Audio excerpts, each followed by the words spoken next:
Welcome back to Humble Running. We are indoors today, a little bit of weather outside, but that's okay. I've got a full slate of questions and answers for you. We are going to focus today on the Adidas Terrex Agravic Speed Ultra 2 and the Nike ACG Ultrafly Trail. I have some more miles in these shoes after the last videos you saw me running in them. Got a bunch of questions down in the comments. I'm going to just rip through them right here. First, I want to talk about my impressions of the Speed Ultra 2 in general before I do get into the Q&A here. I really like this shoe. I have version 1 right in front of me here.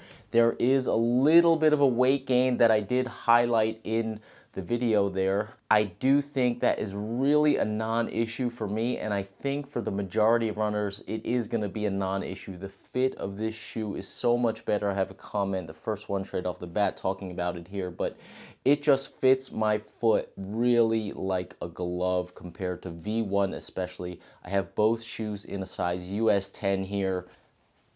Showed some close-ups in the video also on my Instagram, so check those out here. There's just a lot of kind of looseness around in this version 1. I also have pictures of the heel collar. You can check the video for that. I can't believe they let this shoe out in the wild with these skimpy little heel things. Really caused me a big problem. Actually, my right shoe more so than my left. I had to put an Engo patch in here because my heel was just moving around too much. So it didn't really bother me on the left shoe, but the right shoe was definitely an issue, and I had to do some weird kind of lacing to get this shoe held in. Sizing wise, I'm going to again talk about that in the question and answer portion. US 10, it's a shorter fit, just overall wrapping the foot a lot better than V1. Foot security goes a long way as far as range that you can take a shoe because you just feel more comfortable with the shoe on your feet. You could probably move around a little better in technical terrain and just feel more comfortable overall that the shoe is where you expect it to be on the bottom of your foot. This shoe, I had particular problems. I did race Scout Mountain 50 miler in this shoe, had a great result there. Ended up being pretty quick, even though on the run, it felt definitely hairy at times, especially going over the top of Scout. There's a kind of steep, rocky, one of the steeper sections of that course, and I just felt like it was very hairy going down there in the shoe just because I just didn't have good feel of the shoe around my foot. On the other hand, the shoe is fast and it did perform very well for me. So the efficiency was definitely there, but the kind of feel of it on the run, it felt a little bit off. Don't quite have that in my test run so far. I did 4 times 8 minutes, a little bit on the speedier side over the weekend. Maybe not the ideal speed shoe for kind of speed interval running, but for longer distance stuff, I think this could be a great option and a great value pick, even if you're not looking at it, say, for 50 miles, 100K, 100 milers, that sort of thing. Could be a good all-around shoe as long as the fit does work for you. Let's jump into some Q&A. First one comes from Steve Dengate. Looking forward to the updated review to see how you feel about them in the long term. He mentions that the shoe does dry quickly, and I did find that the case with version 1. This is one of the better drying uppers. You have a single layer mesh here, quite breathable, and it dried out really quickly. You have a translucent mesh kind of upper here. I don't see this holding water in my test runs. It's raining, cold rain outside. I don't want to be doing too much water testing, but I will get to that down the line. Highlighting some of his commentary here, the fit is like an F1 cockpit, and he finds it runs really well true to size. I'm going to talk about sizing in just a sec. Maybe not ideal if you have wide feet, possibly. Yes, that is true. You can see the bottom here.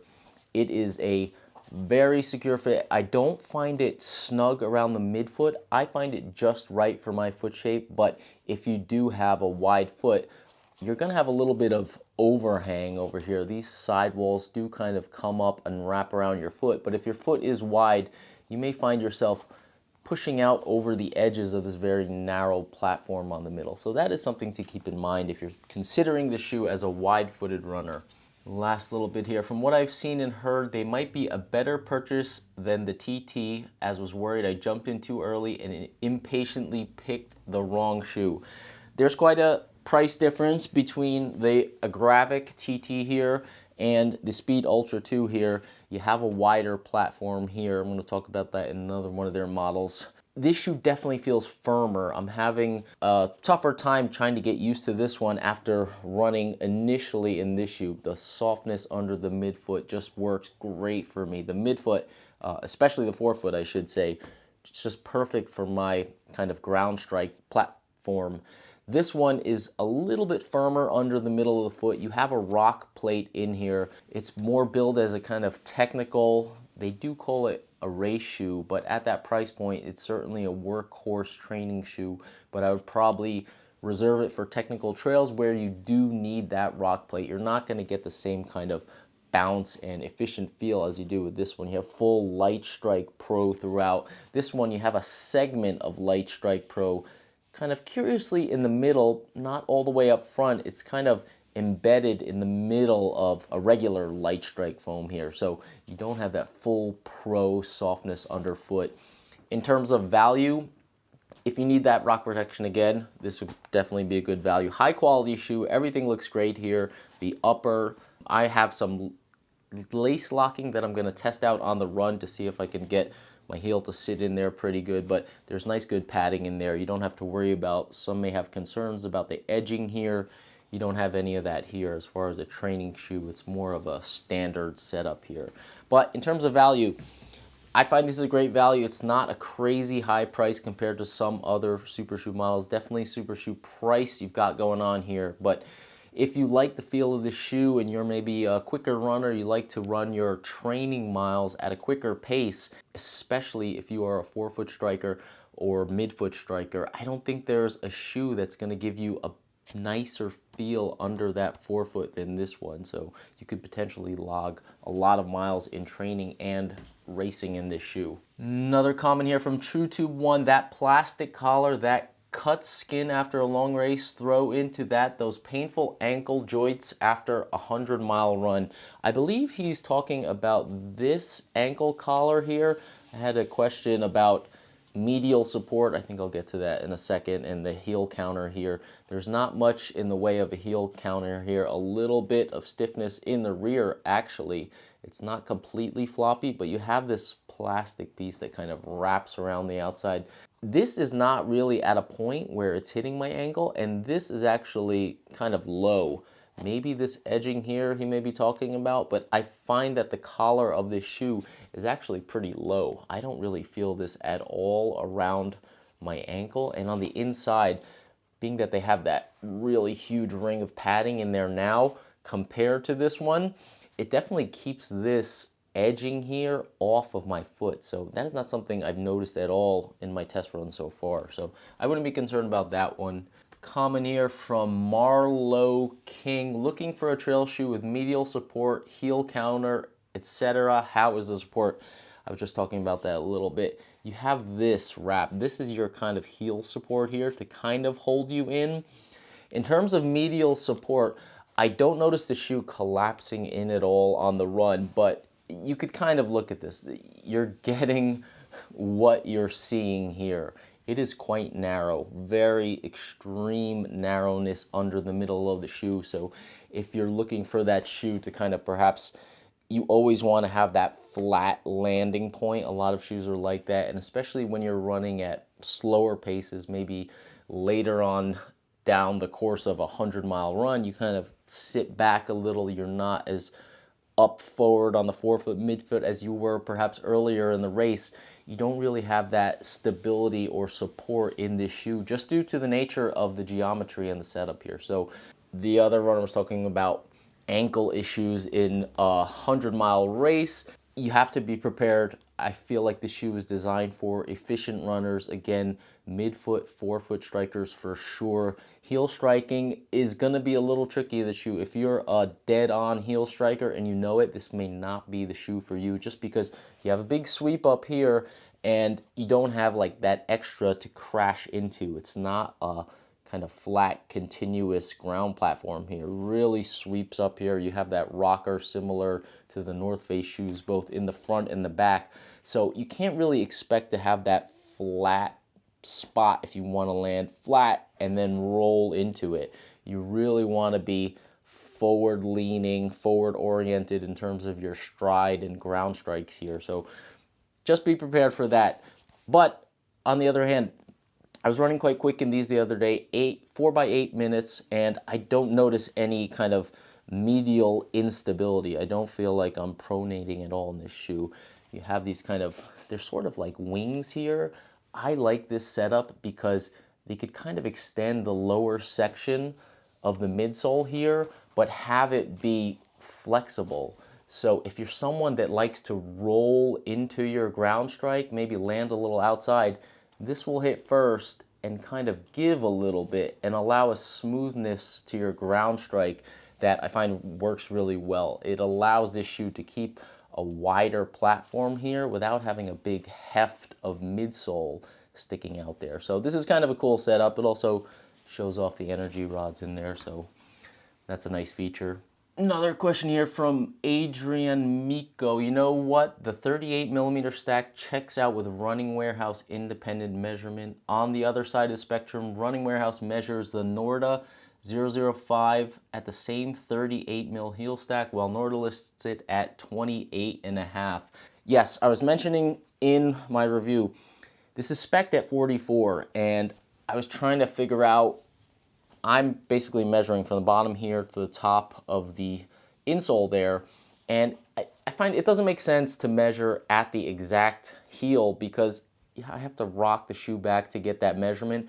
I kind of found 38 around this point, a little bit forward, and I think that is not a problem in terms of taking measurement because the shoe really wants you more forward than your typical shoe with a more standard heel, where you would really want to get that full heel measurement like further back where the actual base of your heel is. In this shoe, it doesn't probably even make sense to measure the heel there. In any case, I couldn't get 44 no matter what. Anywhere that I measured from here to the front, the most I can get was 38. So you're looking at 38, effectively a little bit more forward than most of the heel stacks you will see for other shoes. The Norda 005, on the other hand, I have this measured at 34. So 38 is a little high for this shoe. It definitely feels a little lower to the ground than this one, despite the fact that the heel is up there. It feels a little bit higher. Again, I measure 34 here and 38 here. So effectively, you're a little closer to the ground in this shoe. Those are my actual measurements again. Let's see, don't different shoe companies vary in how they measure stacks? Some include the lugs, insole, some do not. Yes, what I'm getting at is some companies, they don't include the insole, the Strobel board, some don't include the lugs. I think the previous commenter here said Norda lists 28.5, so if you think of this shoe as 28.5 at the heel, that's going to seem quite low. But in actuality, if you include the lugs, the base of the outsole, Strobel board, insole, and everything, you get 34. So that's how I take my measurements, so everything is kind of relatively equalized across the board. And again, coming back to, if this is a 44, it has to include some airspace under the heel to get to that 44. So I don't think it makes sense to include that in my measurements, so something to keep an eye out and pay attention to. Here's one on sizing. Niels Kaufman, 1725. Never tried any Adidas trail shoe. I'm intrigued by their sizing. He talks about his normal sizing relative to his centimeter size. I actually have never looked at, and I don't typically look at sizing charts on website. I usually have a good handle at this point on different brands what my sizing is. But being that I got this question, I went to Adidas website, put up their sizing chart. I have a 26.5 centimeter foot here, and that falls within a US not, oh, actually, I was looking at the women's sizing when I responded to his question. I have to amend my comment here. I have a 26.5 centimeter shoe. Niels Kaufman, I'm gonna edit that comment there. Let me go back to this and answer it right here. I'm between a US 9 and a 9.5, and I do wear a 10 in this shoe. So this is probably one of the reasons why I don't look at sizing charts. If I'm at 26.5, they have me at a 9.25, and I'm clearly in a 10 here, and it doesn't feel oversized. Compared to V1, with a 10, I have a full thumbs width up front. There's definitely longer. It's definitely a little bit of weird looseness in different areas in this shoe. I probably could have been more ideal in a US 9.5 in this shoe. At my US 10 here, compared to version 1, it's definitely a little bit snugger. The first commenter mentioned it feeling like an F1 cockpit inside. That's exactly how it fits. Feel of the shoe, the wrap of the upper around my foot is like an F1 cockpit. It's just perfect. I probably have less than a full thumbs width, probably around 3/4 here in a US 10. Their sizing chart has me at a 9.25. So I would be wary of referencing Adidas size chart. I would maybe pay attention to your sizing relative to my shoes, how I size my shoes. I'm happy to answer any questions if you have a particular size relative to what the sizing I wear in my Adidas shoes. So again, 10 here with about 3/4 thumbs width up front at a 26.5 centimeter measured foot here. So their sizing chart is off, seems to be off by about a full size. So whatever your centimeter measurement of your foot is on Adidas sizing chart, I would, at least on their men's scale here, add 1 full size to what you should be in. I'm at about a 10 here, so that's about right. All right, another question from Tobias Schneider, 8075. Would love to hear your opinion about the Speed 2. Unfortunately, while I liked ASU1 a lot, I absolutely dislike V2. Simply didn't fit my feet. The normal Speed 2 sounds like a much better shoe, extra 5mm compared to version 1. Cushioning should be perfect for me. Not sure what size I should get. Talked about sizing a little bit here. Another comment here from RMS. Now the Speed Trail 2. Love V1, but wanted a better upper and a touch more midfoot stability for longer runs. Now I didn't get to run in the Speed version 1. I have a little picture of the outsole here because that's what I was most interested in.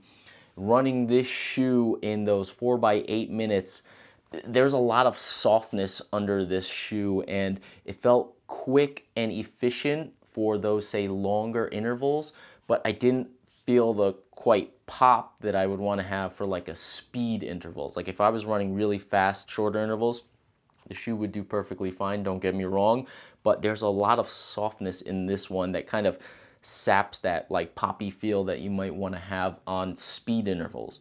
Over the course of longer distance training miles, long runs, races, that's going to be great in this shoe, but perhaps not the best pick for those type of intervals. Maybe there's something with the Speed 2, but in particular, looking at the platform, very pulled in over here, and I notice with the Speed 2 platform, it is a little bit wider on the midfoot.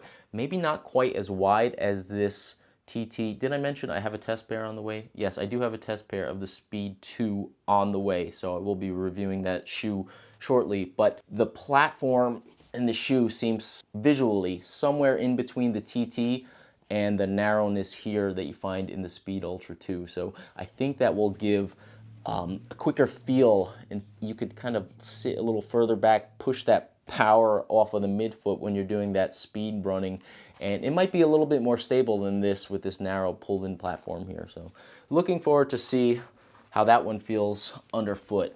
Definitely have one in for test. Another one, Alec Shower 1592. Will you review the Hoka Rocket X Trail? Yes, I do have a test pair of the Rocket X Trail on the way. I was taking a quick look at the specs here. Rocket X is listed at 9.45 ounces on Hoka's website. The Speedgoat 7, which I have a couple videos out on, check those out. Those are listed at 9.7 ounces. So in my size, the Hoka Speedgoat did come in at 10.2 ounces. So the Rocket X Trail is a massively bigger platform. I think it's about 42, 36, something like that. I'll double check that. If it comes in based on relative weights listed on their website, lower than the Speedgoat 7, that would be sounding pretty amazing to me. That shoe was on the feet of Hans Troyer at Black Canyon 100K. Another comment here from Aaron Smith 2929. I'm stuck between this and the Rocket X Trail. I tried both on, and the Hoka feels like it has noticeably more bounce, but the rocker and fit of the ASU2 is spot on. Again, hopefully I'll get that shoe on my feet. Looking at the platform, you have a massive difference. I've got an X3 here, Tecton X3 here. Again, Hoka's super wide platform. I believe the Rocket X Trail is even wider than this one here. So that will be a major difference that I'll be looking to see compared to this one. That shoe seems like a shoe where you could really land more flat on the ground. Might be helpful over later miles of a longer ultra. I mean, Hans Streuer destroyed the Black Canyon 100K, so must be a quite performant shoe. The Light Strike Pro of the Agravic Speed Ultra 2 here. I believe this is a TPEE foam here. The Rocket X Trail is listed at ATPU, and that is one of the more exciting foams that we're seeing coming out in trail shoes. And road shoes, of course, I've got my Kip Summit Race here. This is an ATPU midsole here, full ATPU, carbon plated, and this shoe feels dynamic underfoot. And just handling the shoe, this shoe is at 9.5 ounces, by the way, super light for this stack height. Trail super shoe for sure here, and I could kind of feel the lightness of that ATPU foam. And again, I've run this,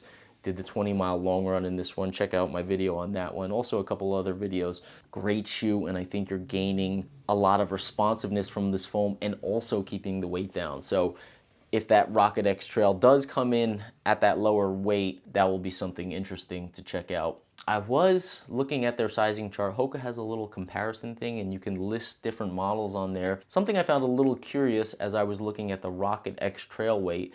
It has the Speedgoat 7 listed at 9.7 ounces and the Tecton X3 listed at 10.2 ounces, which is the reverse of my actual weights that I measured for these shoes. So that is a little curious to me. I've actually got them the exact opposite. It doesn't list what size they're putting their weights on here. I'm not sure. I think they may be using a 10 these days for Hoka. But I do have this one at a 9.7 and the Speedgoat 7 at a 10.2. So the weights they have on their website for those two shoes are exactly opposite for me. This is definitely a lighter shoe than the Speedgoat 7. So I don't know what's up with that. Mafate 5 they have listed at 11.7, and that is actually in line with my measurement. So that one's accurate. So I will see when the Rocket X Trail comes in where it stacks up in terms of their relative weights there. I just wanted to point that out because some people may use that comparison tool and maybe draw the wrong conclusions. Let's move on to the ACG Ultrafly here from Nike. If you're spying something different here, I've been having some problems with pressure under the arch in this shoe. This is at 8.5 millimeters of drop here, one of the higher drops compared to a lot of trail shoes in general and also trail super shoes on the market. And I think it's causing the pressure of the arch to come up to the bottom of my foot, and also the firmness of the plate, the scoop nature of the plate, kind of being up high and then scooping down here, it's really pushing up in the middle of my foot, giving me uncomfortable pressure. I was watching a couple videos from Black Canyon, one from Jen Lichter, actually on her own YouTube page. She, of course, also crushed the course record, women's course record at Black Canyon 100K. And interestingly, I saw she had a little clip. She was lacing up her shoes before the race, and she had this box lacing set up, and I thought that was pretty curious. So given that I was having those issues on my first couple runs, I decided to give it a try, and it did help a lot. Box lacing is something I had always thought of it as being a way to kind of relieve pressure from squeezing the foot. There's another lacing technique. Check out my, I'll put the thumbnail up there. I used it on the Craft Explorer Pro, and where's my, oh, I got my Keens here, hold on. Keen Seek here, where you kind of lace a bottom row here, and then you put a knot. You lace it loosely, then you put a knot to keep that looseness, and then you could tighten up the top. I don't really need to keep the Keen toe box loose, by the way. I just did it because I needed it in the Craft Explorer Pro to keep it from squeezing the foot, and it was just comfortable. And this has been my primarily everyday shoe. I've been just walking and doing everything in this shoe. So I tried it here and it was comfortable, so I left it. So this is a lacing technique that you could use to avoid squeezing of the foot here. I was looking at Jen Lichter's lacing here, and I just decided to change it up in the middle of one of my test runs in this, and it really worked. So the box lacing here, you're removing crosses. I'm actually removing 2 rows here. So without those cross lacing in those 2 rows here, it's removing the pressure on top of the foot. So this is something you could try if you feel pressure of a shoe pushing up into the bottom of your foot. It's gonna relieve the pressure of the laces pushing your foot into that uncomfortable pressure from below. This really worked well for me, and I am definitely gonna keep this. It also kind of loosened up the flex of the shoe just a little bit. I'll flex it again. This is also my video. It doesn't flex. There's no flex in this shoe at all, by the way. But it did do something, at least with the upper, where I did not have to lace lock it anymore once I opened up using this box lacing. So this really relieved the pressure under the arch for me, and it also allowed me to remove the lace locking, because the tongue it's a tiny bit. I wish it was a little bit longer for those of you that do need to lace lock no matter what. If you have a narrow heel, again, with the stiffness of this shoe, any type of stiff shoe, lace locking could be essential. And a little, maybe a couple millimeters or whatever of height here on this tongue would make that extra lace row up top a little bit more comfortable. But again, with this, felt much better. So I'm working on my test miles in this. Again, the stiffness is really getting to me of this shoe. I feel like my foot is casted in this shoe. The flex up front, it's not, you would think the Zoom X would feel softer underfoot, but the carbon fiber plate really changes the nature of the midsole foam. If you're standing in the shoe around the house, you could kind of like, you know, sometimes you push your heel in or you push the forefoot in and you're like, oh, it feels kind of soft. But on the run with the plate embedded in there really changes the feel. And that's something I found with the Kiprun shoe. The Max and the Race Model have the same exact foam and they feel so different underfoot. The Max feels very, don't let anybody tell you that the Max is not soft. The Max is very soft. But when you throw the carbon fiber plate in that same, I confirmed this with Kiprun. I actually went there. I'm like, is this really the same foam? Because they feel so different. And he says, yes. Throwing the carbon fiber plate in here really changes the dynamic of the midsole foam and how it reacts. In this shoe, it works great. I don't feel that firmness that I feel here. Here, I could tell that that carbon fiber plate is really sapping the softness out of the Zoom X foam. It's not a Zoom X to begin with, similar to, say, a Vaporfly or road models, that level of softness and squish. It's definitely a little bit firmed up. Again, they have it wrapped up here for a little more response. But again, with that carbon fiber plate in there, it just changes the whole nature of it. It makes it a quite firm ride. All right, let's see. We have a question from Ed Lorenz, 1552. A comparison with the new Terrex Ultra would be cool to see. Yeah, this is what we're talking about right here. First impressions, I think somebody asked me probably on Instagram. You get the wow factor with this shoe. Talk about first impressions. I put out first run videos on each of these shoes, even including this one. These two shoes, you put them on and there's just something special.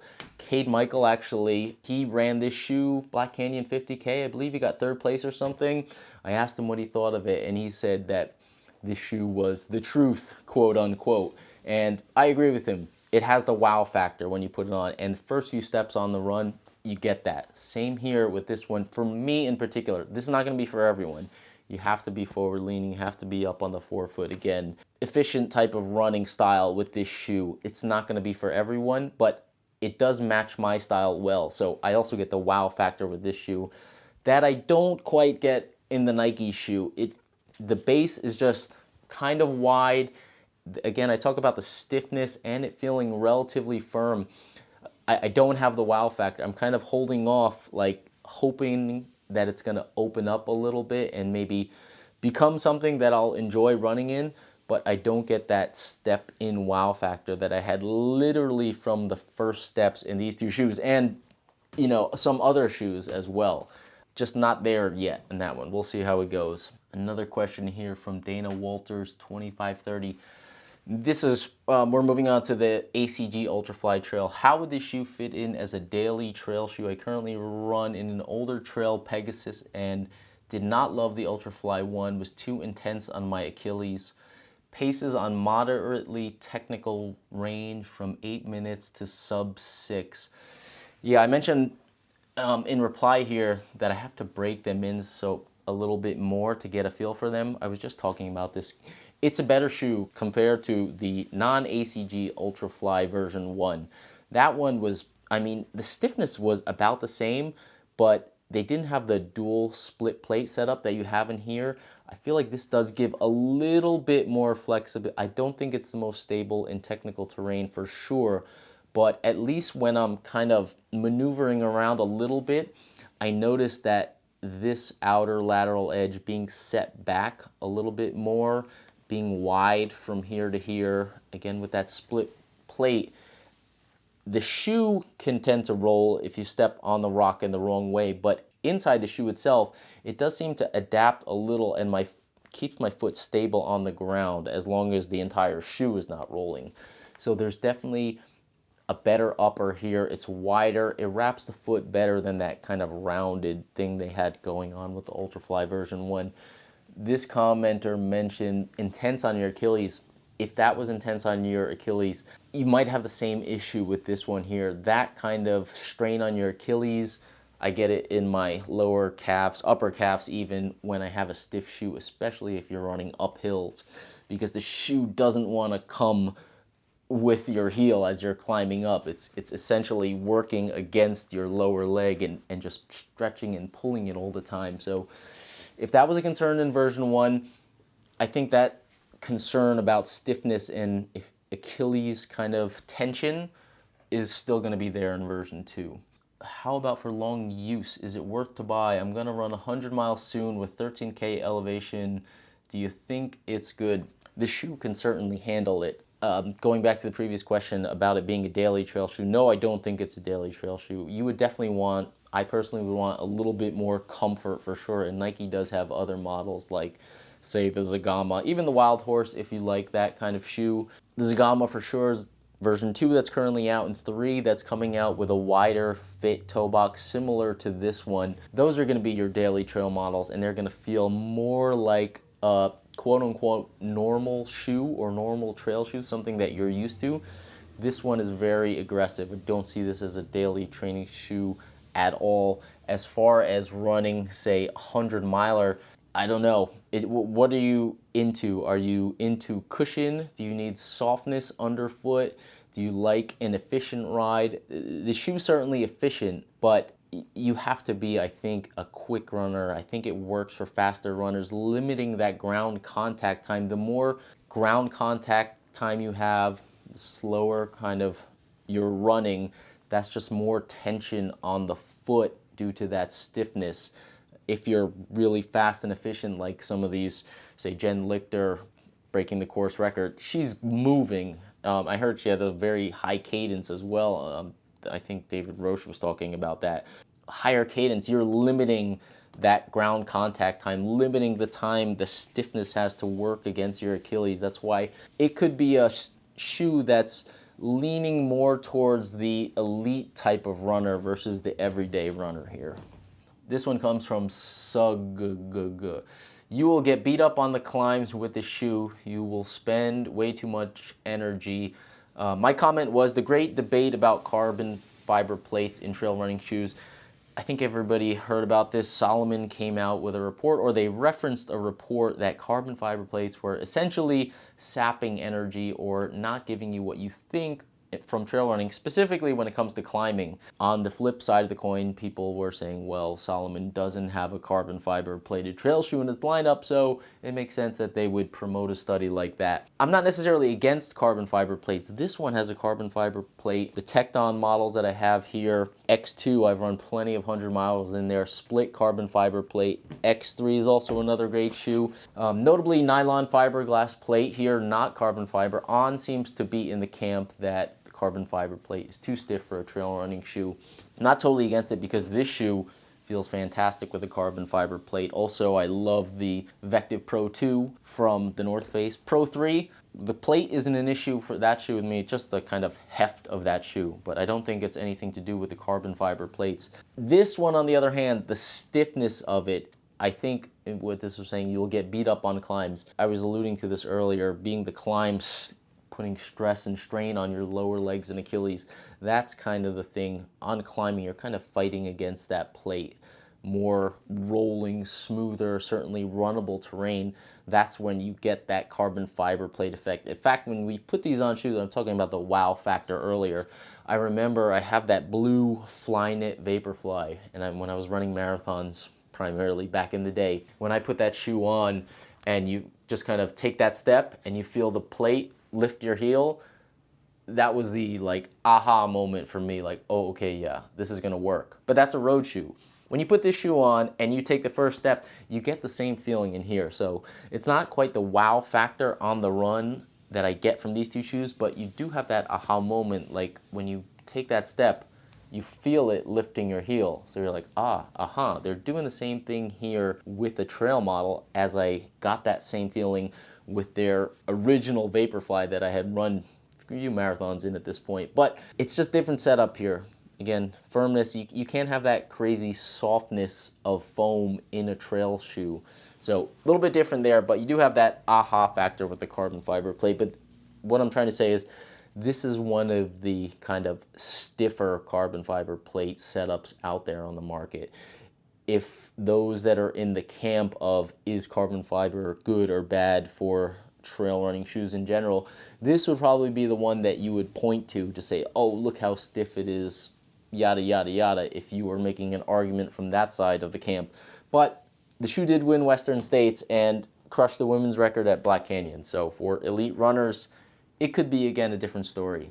Another question here from Tom Nelson 310. It seems like the weight is still heavy for a super shoe and a pretty high drop. Do you notice a negative impact on fast downhill running by forcing more of a heel strike versus lower drop shoes that allow for more forefoot, midfoot landing? Yeah, this is 10.4 ounces, so it is a little bit heavy compared to some of the other trail shoes. I think this is 9.5. This one's higher weight than version 1. I think this was 9.7. This went up to 10.1, but still lower than this model. 10.4 is a little high. Downhill, actually, that was when I found the shoe was a little bit better because you have the softer, unwrapped Zoom X under the heel. In my first test run, when I was kind of running down that slight downhill grade there, I feel like I could get into more of that Zoom X under the heel, and it actually felt more comfortable on the downhill. Certainly climbing, you have the stiffness. In the flats, that's where you get the efficiency from the plate, but it still feels like a somewhat harsher feel than I would have expected on the run. Okay, we talked about the drop here. Yeah, 8.5 mil drop. Talked about that earlier. That's also a little high. I think pretty much everything here is within the 5 to 6 millimeter range. The 005 from Norda is spec'd at 7, but this midsole is so soft. It's one of those I talked about in the Speedgo video. When you have 7 here, you're kind of squishing into this TPEE midsole a little bit, so it doesn't feel like a true 7 mil where you're on tilt. This one feels every bit of 8.5 millimeter. Your heel and even up through the middle of your foot feels higher, and then it like kind of goes with the swoosh here. You feel lower in this front of the shoe. Let's see. Next question from Andrew J8E. Looks Boise Foothill Trails. Great initial view. Got this, but haven't pulled the trigger yet. Putting some miles in my original Ultrafly, but running in Zagama too. Interested to see how this compares to the first Ultrafly long term. I did talk about that a bit. It's definitely a better shoe than the original Ultrafly. If you like the original Ultrafly, maybe there were a couple of things that weren't ideal about it. But if the shoe generally worked for you in terms of, say, the heel hold, the stiffness of the shoe, the geometry of the ride, this is going to be an upgrade. So if you're comfortable in the original Ultrafly, the ACG Ultrafly will be better, especially if you're looking for a wider fit that is more secure. That one had a wider fit that I didn't find too secure. Another question from Dex VD. Would this be a good shoe to pair with the Norda 001 for less technical terrain that doesn't require as much stability, but would benefit from something lighter and more propulsive, like a gravel to light trail shoe? Was also considering something like the Norvin LD4 as a second shoe to have for lighter terrain and higher speed. Yeah, I mentioned a couple of mountain shoes here. I had a pretty awesome run in this one up in the Sawtooth. Love the 001A from Norda. Look at the flex of this shoe compared to what I was just doing with this one. Totally different shoe. It has Softer midsole than the original 001, has a little bit more response to it, but still lesser midsole under your foot. More response on the ground. You have a TPU insole in here, which is kind of nice. It keeps that soft kind of feel here, but you feel more of the ground with this shoe, even though you have this full rubber coverage out here. A little different setup than the 005, but I would say he's talking about a companion shoe. It's kind of hard what you want in a companion shoe. These are just completely different shoes from here to there. I wouldn't look at, say, some terrain and say, oh, this one, slight variations, I would run in this one, and then I would choose this one. I would just be doing totally different terrain in each of these shoes. Same thing goes for the Norvin LD4. I think the LD4 is quite comparable to the 001A. A little bit of a snugger fit, doing a little comparison between these two here. Nordas typically have a wider, higher volume fit. Be careful with the sizing though, they do run a little bit short. I feel like in whatever sizing you have in the Terrex shoe, it runs a little bit longer, a little bit more comfort at the front of the toe box in terms of length. Width you're gonna get with this shoe. The heel thing you have to be, you know, ready for in the Norda 001 or 001A.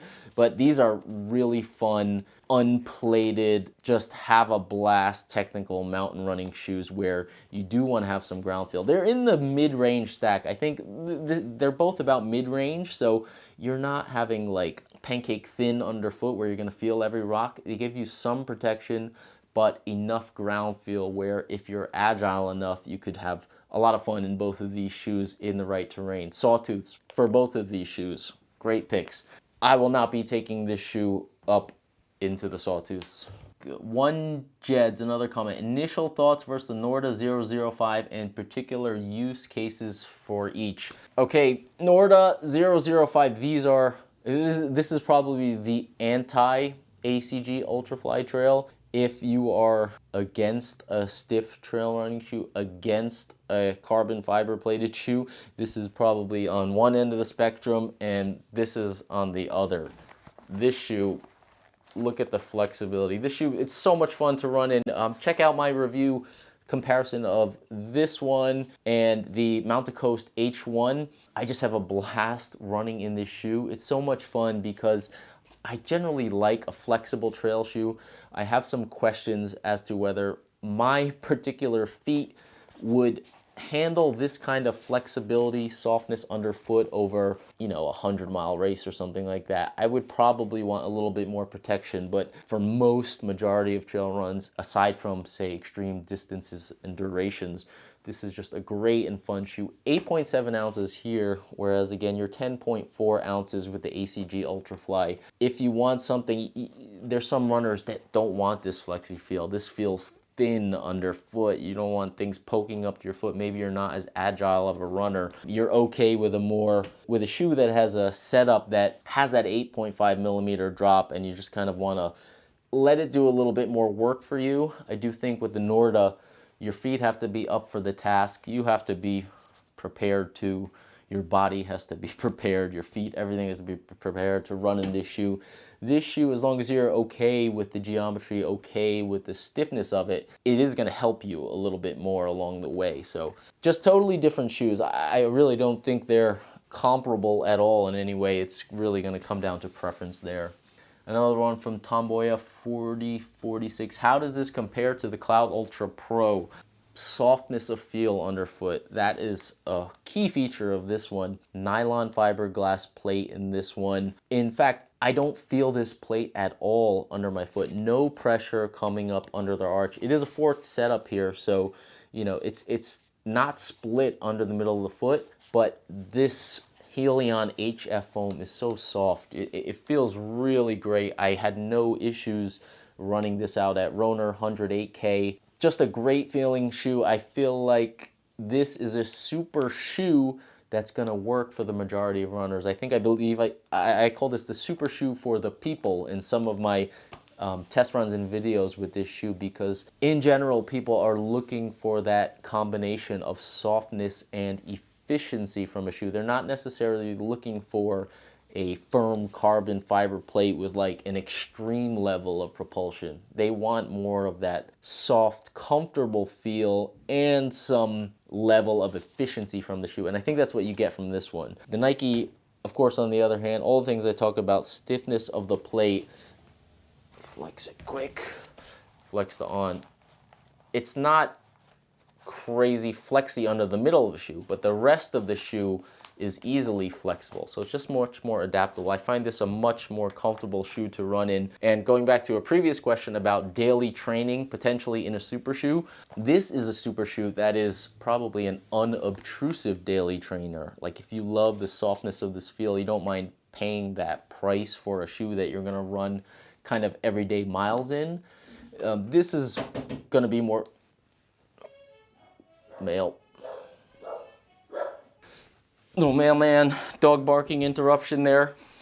Yeah, this is a shoe that you could definitely use as a daily trainer, just due to the comfort of it overall. Before I move on to a couple more comparisons here, I use this as a little bit of a laptop stand. I've got a couple things in for test. These are from RTIC. I've got my little van parked outside. I definitely have some RUNventure trips planned for later in the season. I will be running Broken Arrow. Hopefully that thing will get me all the way over there to California. Kitting out the van a little bit for some of these trips. Maybe head over some places in Idaho, do some longer kind of training camp type stuff. This is a 16-quart cooler from RTIC.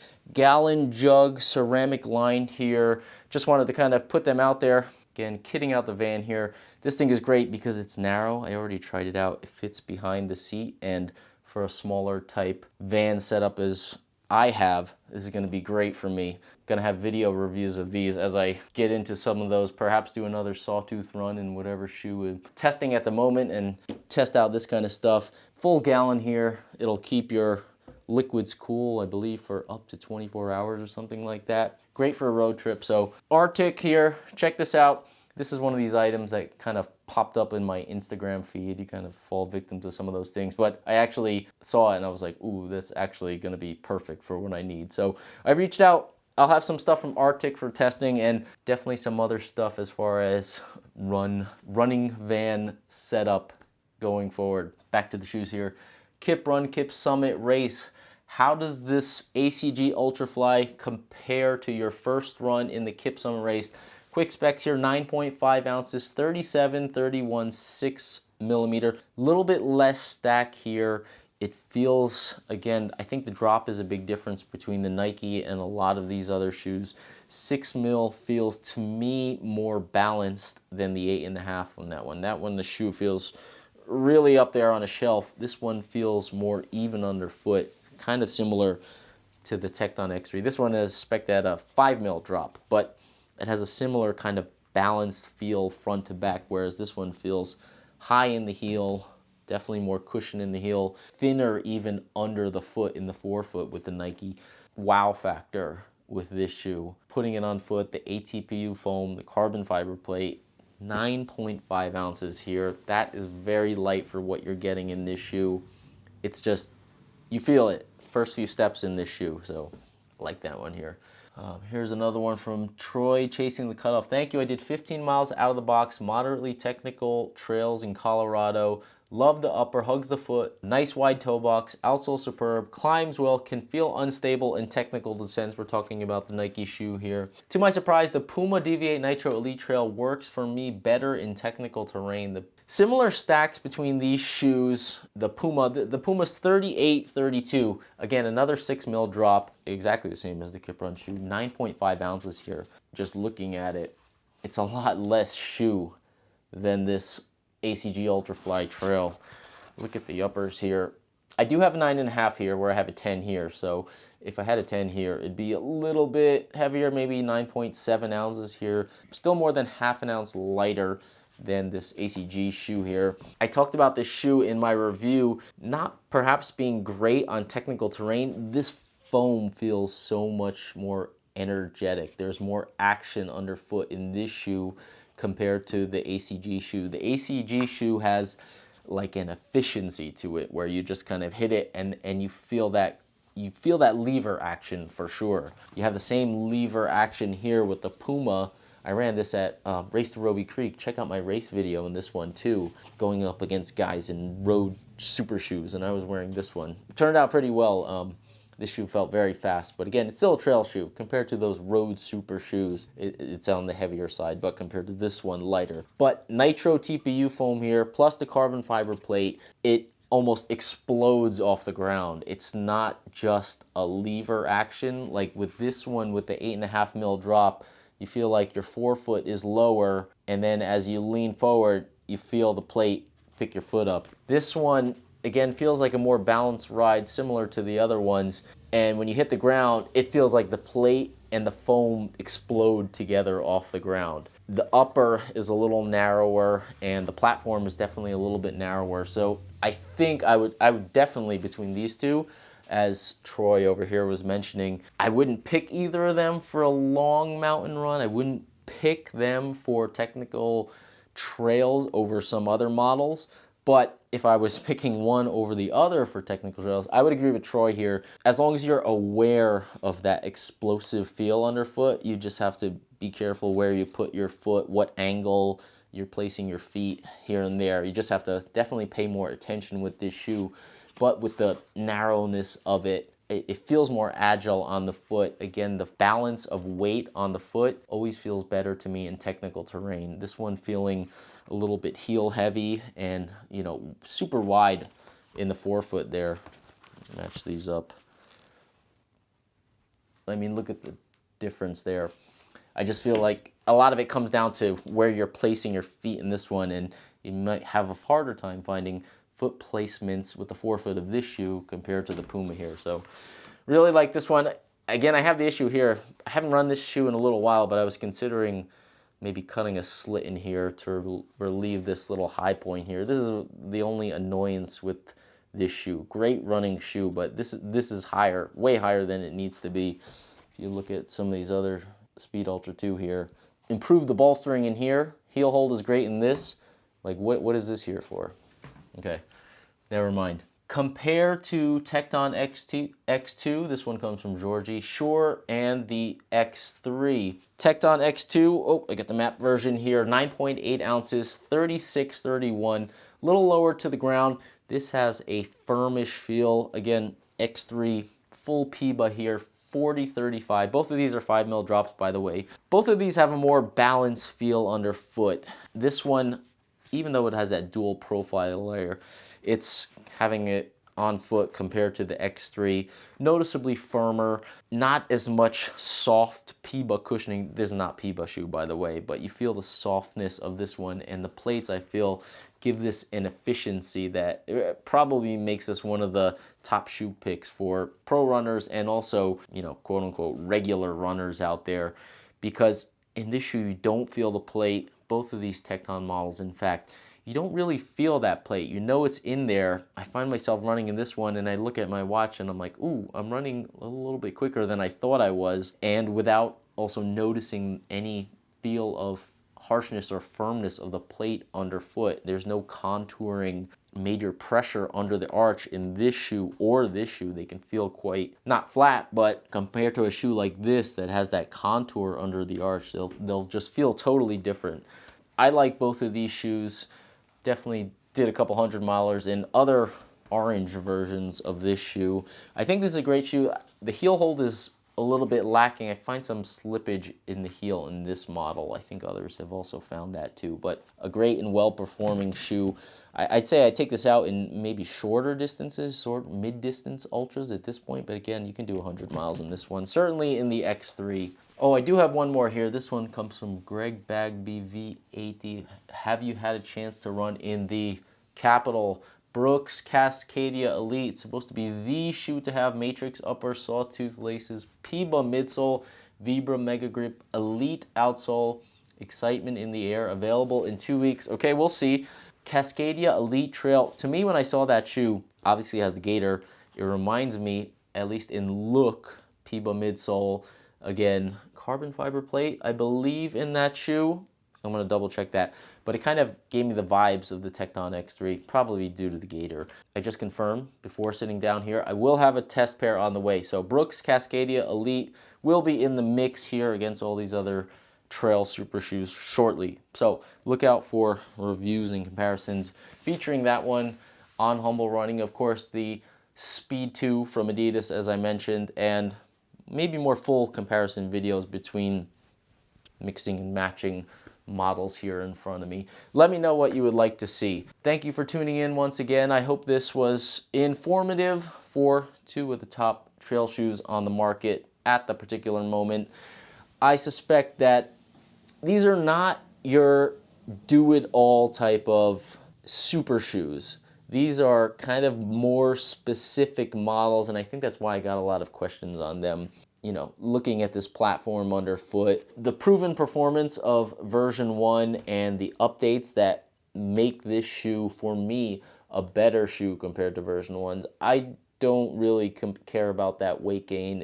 Yes, it is a little bit something, but the fit is so much better. The heel especially, and even all around the front of the toe box, and it's a softer shoe. So I really love this shoe. I think it's definitely better than version 1. Probably gonna have to box this one up or shelve it up or do something with it. Maybe I'll do a quick comparison run just to kind of talk about the differences in feel between both of these shoes, but just love this one so far. This one, another one, some people are gonna love it, some people are gonna hate it. It's gonna be polarizing for sure, just because it's a different kind of trail super shoes. I talked about other ones feeling more kind of palatable for, say, the everyday regular runner that's probably looking for a little bit more cushion, a little less aggressiveness from the plate, not feeling the plate under your foot, not feeling pressure under your arch. Even the Norda shoe, maybe perhaps for lesser distances for most people in general. Again, if you have strong feet, that's a different story. This one, again, with the carbon fiber plate, but not necessarily feeling the carbon fiber plate, feeling the action of it without the kind of firmness underfoot of it. So these are going to be different models. Hope you enjoyed this little bit of a wrap up. Let me know which comparisons you would like to see, and if you have any more questions, I'll answer them down below. Hopefully, or maybe I'll get out in these TTs in this kind of mucky weather outside. In any case, I will see you back here out in the backyard or out on the trails. Thank you for tuning in once again.